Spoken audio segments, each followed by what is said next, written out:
hujan turun rintik-rintik ketika Arya dan ibunya tiba di rumah peninggalan kakek. Ranu, rumah panggung tua yang berdiri di tengah-tengah ladang bambu di ujung desa Waringin. Suasana mendung membuat seluruh area itu tampak seperti dunia yang terputus dari waktu. Aroma tanah basah bercampur kemenyan menyambut mereka. Hari itu adalah malam ketiga tahlilan untuk mendiang kakek Ranu, sosok yang dikenal tertutup dan penuh misteri. Sejak Arya kecil, ia tahu kakeknya memiliki sisi yang berbeda dari orang tua lainnya. Tak pernah terlihat ke masjid Jerang Baikara, tapi selalu memeluk Arya dengan tangan dingin dan mata tajam yang seolah tahu isi hati orang. Arya kini berusia 17 tahun. Ia berdiri termenung di depan kamar sang kakek. Kamar yang selalu dikunci rapat selama kakek masih hidup. Tapi malam itu, pintunya terbuka sedikit, seolah mengundang. Hati Arya berdebar saat ia mendorong daun pintu yang berat itu. Di dalam, ruangan itu gelap. Hanya ada satu lilin menyala di atas meja kecil. Di tengah ruangan, di atas tikar pandan tua, terletak sebuah kotak kayu jati yang terlihat sangat tua. Warnanya sudah pudar, tapi pada permukaannya terukir sebuah lambang aneh. Dua mata yang saling bertaut, seolah melihat siapapun yang menatapnya. Tanpa sadar, Arya membuka kotak itu. Di dalamnya terbaring sebuah cincin batu akik merah delima yang tampak masih bersih dan berkilau, meski jelas-jelas sudah puluhan tahun disimpan, seolah baru dibuat. Batu itu terasa hangat di kulitnya. Arya keluar dari kamar itu. Teriakan ibunya membuyarkan pikirannya. Wanita itu langsung menariknya keluar dengan panik. Kau tak boleh menyentuh apapun dari kamar itu, apalagi kotak kayu itu. Itu bukan warisan biasa, tapi semuanya sudah terlambat. Saat Arya menoleh, ia melihat cincin itu sudah terpasang di jarinya sendiri, seolah mengikat dengan sendirinya ibu. Arya menatap cincin itu dengan wajah pucat. Ya Tuhan, dia memilih kamu, bisiknya. Malam itu, tahlilan berjalan aneh. Beberapa warga yang datang mendadak muntah darah. Seorang nenek tua bahkan pingsan saat lewat dekat kamar kakek. Ia mengigau, berkata bahwa ia melihat Pak Ranu duduk di pojok ruangan mengenakan kain kafan yang basah. Namun tubuh kakek sudah dikubur 3 hari lalu. Setelah para tamu pulang, Arya mulai merasa tak enak badan. Malam itu, ia bermimpi berjalan di tengah ladang bambu yang gelap. Di ujung jalan setapak, berdiri sosok pria tua bertelanjang dada dengan mata merah menyala dan tubuh ditutupi arang gosong. Sosok itu berbalik perlahan dan senyumnya terukir dari telinga ke telinga. Akhirnya, batu itu kembali pada darahku sendiri. Arya terbangun dengan napas terengah-engah. Jarinya berdarah. Tapi anehnya, darah itu diserap oleh batu akik yang ia kenakan. Dan batu itu bersinar merah redup, seperti bara api yang baru ditiup. Esok harinya, seekor ayam jago milik tetangga ditemukan mati, tergantung di pohon randu depan rumah kakek. Bawahnya ada tulisan samar yang tergurat dengan darah. Warisan tak bisa ditolak. Sudah waktunya dibayar dengan tubuh baru. Babak baru kehidupan Arya pun dimulai. Bukan sebagai cucu biasa, tapi sebagai pewaris dari kekuatan lama yang tak pernah benar-benar mati. Kejadian malam itu, Arya tidak lagi sama. Ia sering termenung lama di jendela, memandangi kebun bambu yang bergoyang tanpa angin. Ibunya mulai cemas, tapi setiap ditanya, Arya hanya menjawab dengan senyum kaku. Aku merasa kakek belum pergi. Yang tidak ia ceritakan adalah sejak cincin itu menempel di jarinya, ia mulai mendengar bisikan-bisikan aneh setiap malam. Bisikan yang tidak berasal dari luar, tapi dari dalam batu akik itu sendiri. Awalnya hanya samar, desisan lirih, seperti suara orang berdoa, dalam bahasa yang tidak ia mengerti. Tapi setiap malam, suara itu semakin jelas, semakin mendesak. Lemah.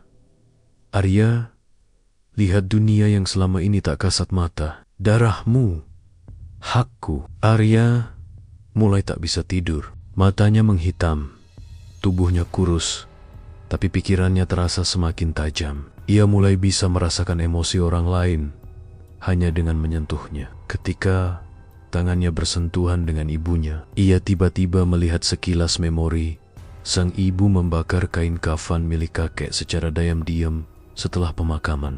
"Kenapa ibu membakar kafan itu?" tanya Arya. Tiba-tiba ibunya terkejut. "Dari mana kamu tahu itu?"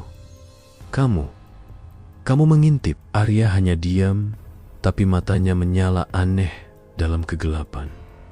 Suatu malam, Arya bermimpi kembali ke ladang bambu, tapi kini ia berdiri di depan sebuah lubang besar, seperti liang kubur. Dari dalam lubang itu, muncul tanggen-tanggen kurus yang menjulur ke atas, memohon atau menend. Dan dari dasar liang, suara kakek Ranu terdengar lebih jelas daripada sebelumnya.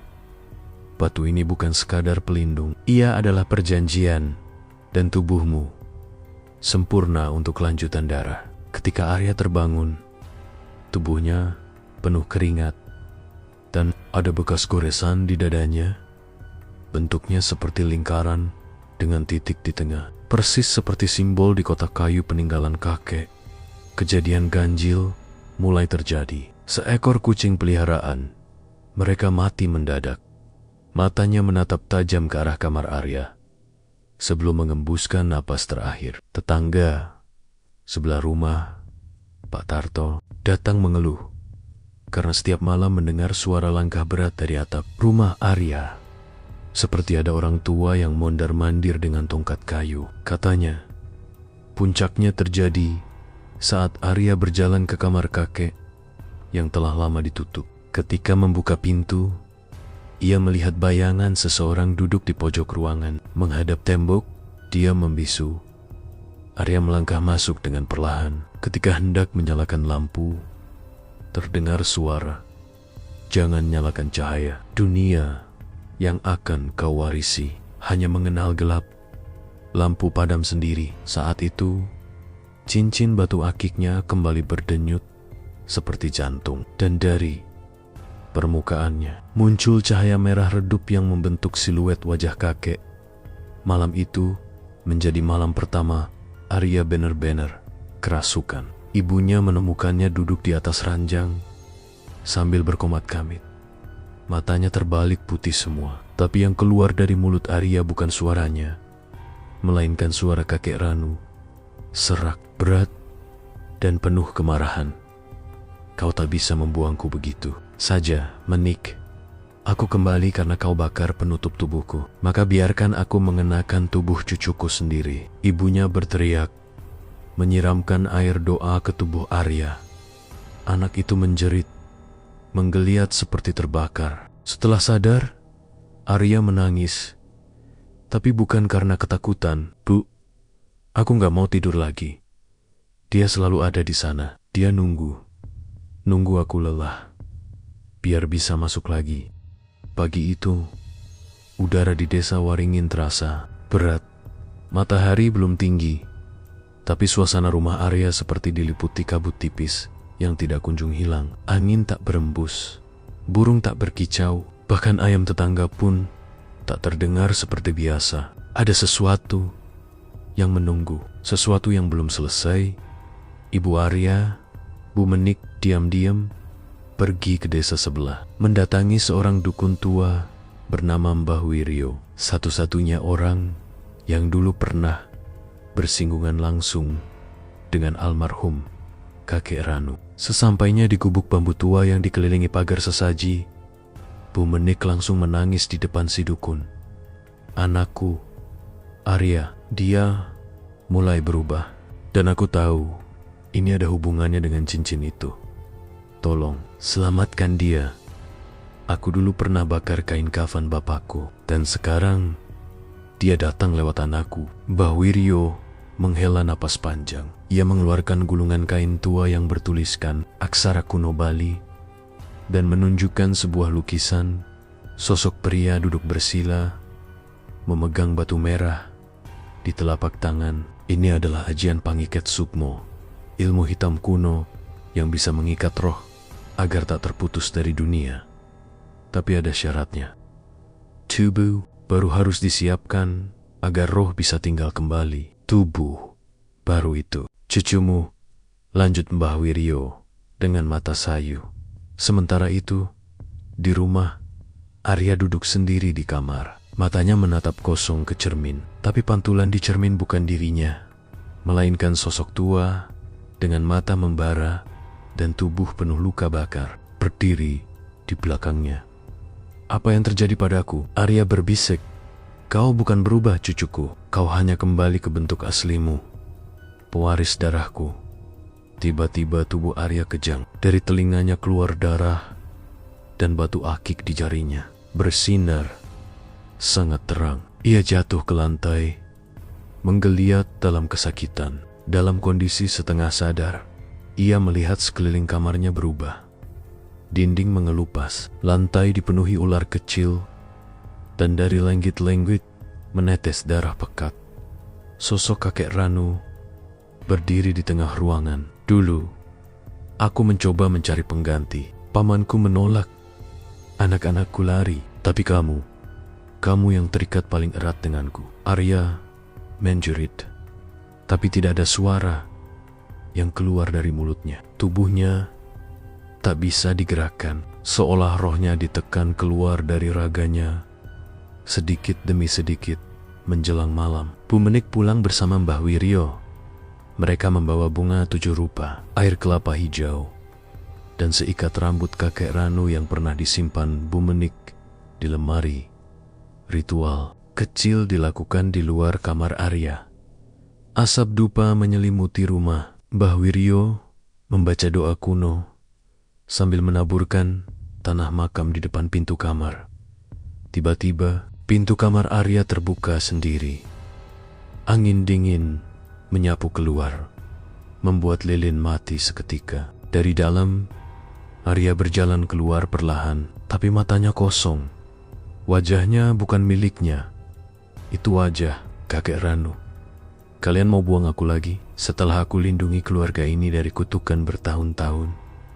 Kau bukan melindungi, kau mengikat dirimu di antara dunia. Dan sekarang kau merasuki cucumu, teriak Bu Menik sambil menangis. Karena tak ada yang bisa mewarisi ilmu ini, kecuali dia. Mbah Wiryo menyiramkan air doa ke tubuh Arya. Sosok itu menjerit panjang, suaranya seperti terbelah dua. Suara Arya dan suara kakek menyatu dalam. Derita, asap hitam mengepul dari tubuhnya. Dan tiba-tiba, tangan Arya berubah jadi tulang hitam yang hangus sebagian sebelum kembali pulih. Arya jatuh pingsan. Keesokan harinya, Arya terbangun. Tapi ia tak ingat kejadian malam itu. Ia hanya berkata, "Aku bermimpi berada di dalam tubuh orang lain. Aku melihat semua yang kakek lihat. Bahkan pembunuhan-pembunuhan yang tak pernah diberitakan." Bu Menik sadar, roh kakek belum pergi. Ia hanya melemah. Tapi ia masih ada. Dan batu akik itu belum lepas dari tangan Arya. Mbah Wiryo berkata kepada Bu Menik di teras rumah, kalau tidak segera dilakukan, roh itu akan menguasai Arya sepenuhnya. Dan jika itu terjadi, ia tak hanya akan menghidupkan tubuh kakeknya kembali, ia akan mewarisi semua ilmu dan dendam yang dulu pernah dimiliki Pak Ranu, termasuk yang belum pernah digunakan. Tapi untuk menolak warisan itu, darah harus dibayar. Rumah keluarga Arya semakin muram. Sejak malam kerasukan itu, Arya lebih banyak diam. Matanya kosong, seolah ada sesuatu yang hidup dalam pikirannya. Kadang ia berbicara sendiri, kadang menyebut nama-nama yang tak dikenal. Beberapa di antaranya adalah nama-nama orang yang sudah meninggal. Batu akik di jarinya semakin merah terang, dan kulit di sekitar jari itu mulai menghitam, seperti terbakar. Dorida, ibu Arya, Bu Menik, tahu Waktu mereka hampir habis. Mbah Wiryo, sang dukun sepuh, datang kembali membawa pesan penting. Ritual penolakan warisan ini tak bisa dilakukan sembarangan. Kita bukan membuang benda, tapi memutus ikatan roh yang sudah menyatu. Dan untuk itu, kita butuh darah keluarga, tanah makam, dan tempat yang tidak terjamah manusia. Air terjun, lembah setan, Bumenik Pucat. Air terjun lembah setan adalah tempat yang sejak dulu dilarang untuk didekati warga. Konon, itu tempat di mana para leluhur dahulu menyegel ilmu hitam yang gagal dilepaskan. Tapi demi anaknya, ia rela melakukan apapun. Malam Tilem, awal ritual malam itu, tepat malam Tilem, bulan benar-benar hilang dari langit. Langit gelap pekat, tanpa bintang, hanya suara hutan yang berbisik, dan sesekali lolongan anjing dari kejauhan. Mereka bertiga, Arya, Bumenik, Don Mawiryo, berjalan menuju air terjun lembah setan. Arya digandeng seperti orang linglung, sesekali mendongak dan tersenyum ke langit, lalu berbicara pelan. Dia tahu kita akan ke sana.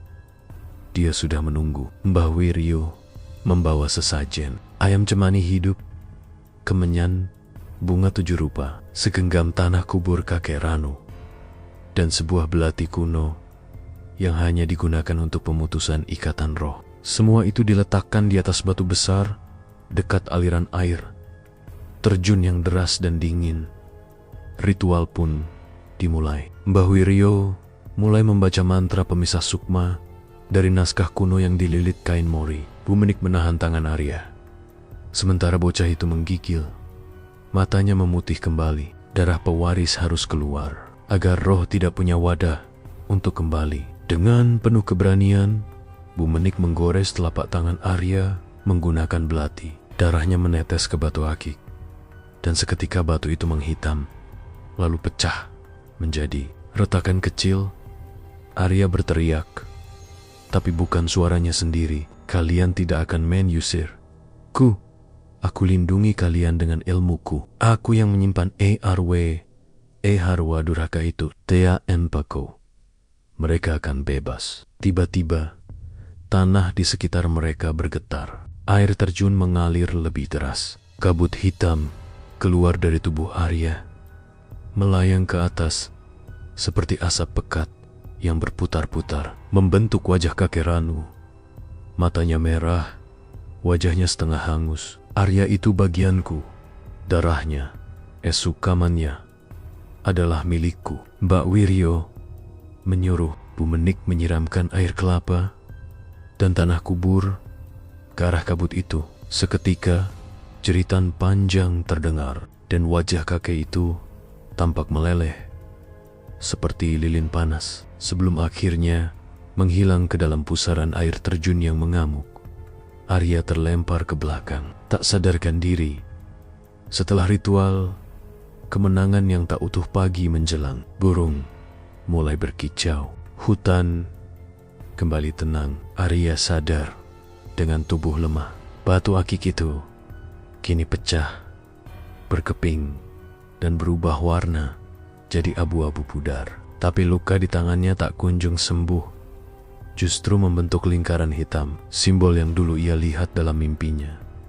Mereka pikir semuanya sudah selesai.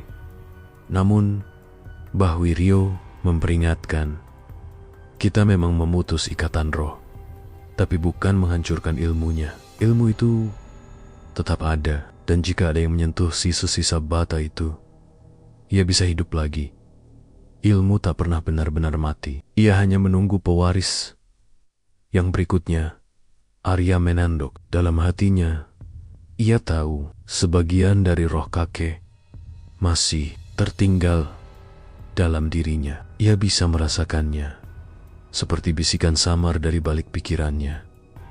Malam itu, ketika Arya tertidur, ia kembali bermimpi. Ia berdiri di tengah pusaran air terjun yang membeku. Di hadapannya berdiri bayangan dirinya sendiri, mengenakan pakaian kakek Ranu, dengan batu akik merah menyala di jarinya. Jangan takut Arya, aku tidak pergi.